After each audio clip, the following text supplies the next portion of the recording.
So we don't do like frappuccinos here? We do caramel cappuccinos, and then we have like assorted Americanos. You do know what an Americano is, don't you? Yeah, I know. Good, good. You are gonna be a barista soon enough. Awesome. Make me proud.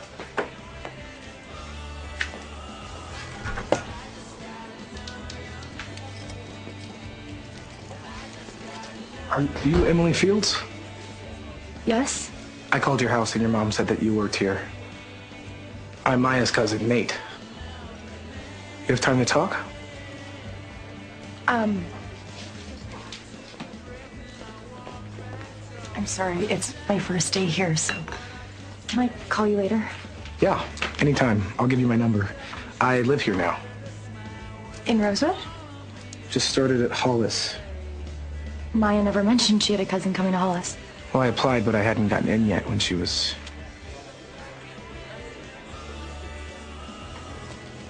I was actually really looking forward to hanging out with her again. Emily, go time. Talk to you soon. Green tea latte drinkers. Yeah, so get the gluten-free biscottis going.